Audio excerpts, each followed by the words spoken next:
Écoutez, le métier d'AGK Conseil, c'est simple, c'est d'aider les dirigeants qui ont des restructurations difficiles à faire, d'essayer d'apporter un peu d'expérience dans ce domaine.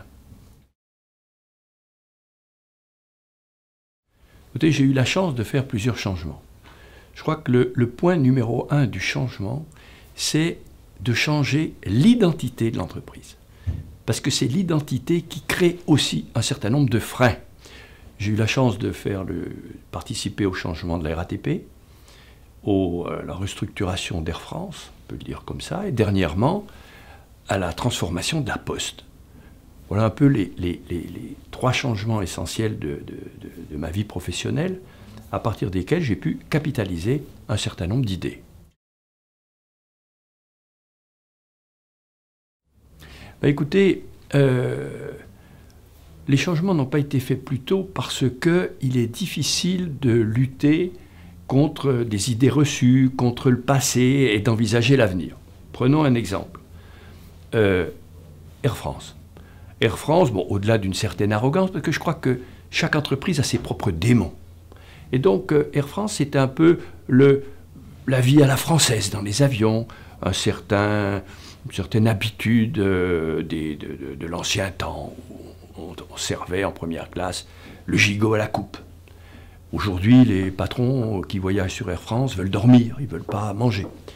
Ensuite, la RATP, c'était un peu la technocratie qui avait pris le dessus. Tout allait bien. Et enfin, la Poste, c'est un peu la Troisième République, le bureau de poste au pied du clocher. Donc, les changements étaient essentiels là, pour changer l'idée de l'entreprise, pour changer ce qu'elle pensait d'elle-même. C'est peut-être ça le plus important. Mais on ne sait pas, par exemple, que la RATP, qui a fait d'énormes progrès, mais prenons la Poste, par exemple, qui a fait 40% de productivité durant son changement, ce qui lui a permis de résister beaucoup mieux à l'avènement dernièrement de toutes ces possibilités grâce à Internet.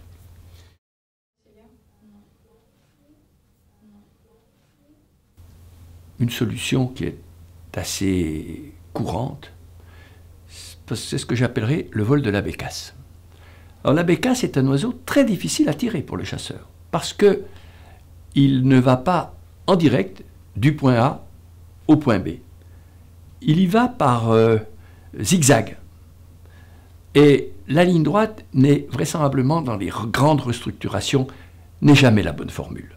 Donc, le vol de la bécasse est un élément important. Et puis, le chasseur, il y a beaucoup de chasseurs dans une entreprise qui change, hein, ne peut pas atteindre la bécasse. Il y a un autre problème qu'il faut aussi, auquel il faut penser, c'est un peu ce que j'appellerais effectivement le démon de l'entreprise. C'est-à-dire comment faire pour que chacun arrive à comprendre que le frein de son démon est important et qu'il faut effectivement le dépasser.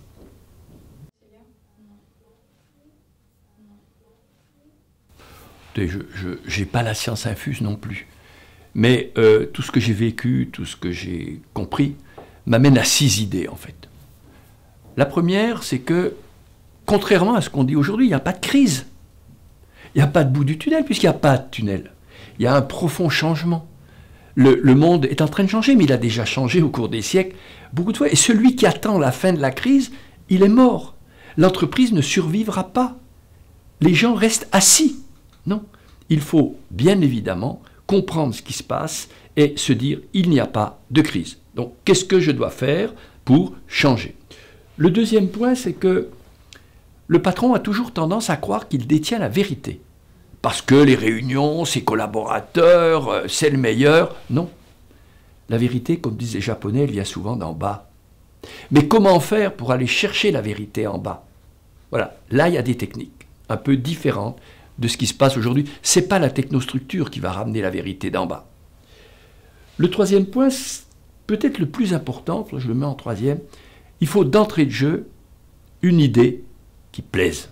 On parle de stratégie, on parle de grandes choses, mais effectivement, pour le patron, ça s'appelle stratégie, ou tactique d'ailleurs, hein, mais pour l'homme de l'entreprise, qu'il soit cadre ou qu'il soit salarié, peu importe son rang, il faut que l'idée lui plaise. on ne fera rien si ça ne lui plaît pas. Rappelons-nous, nos pères avaient un mot qui ressortait souvent, le mot du devoir. Le devoir vis-à-vis de sa famille, le devoir vis-à-vis de la patrie, le devoir vis-à-vis de l'entreprise. Aujourd'hui, ce mot, on ne l'emploie presque plus. Il y a un autre mot qui se substitue, qui s'appelle l'envie. Il faut avoir envie. Donc, il appartient au patron de donner envie. Car un changement qui n'apporte rien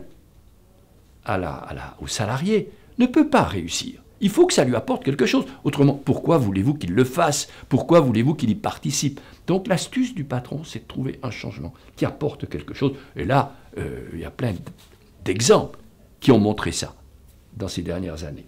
Enfin, il faut maîtriser la technostructure. Car la technostructure, qui sont des gens bien en général, issus de nos grandes écoles, ils ont toujours tendance à resservir les vieilles soupes. Ceux qui n'ont pas pu faire avant, tiens, s'il y a un changement, on va glisser tout ça à l'intérieur. Non. Faisons du neuf. On ne répare pas. On fait du neuf. Donc, il faut vérifier en permanence et leur expliquer qu'on ne resserre pas ce qui n'a pas marché. Et enfin, il est bon d'expérimenter.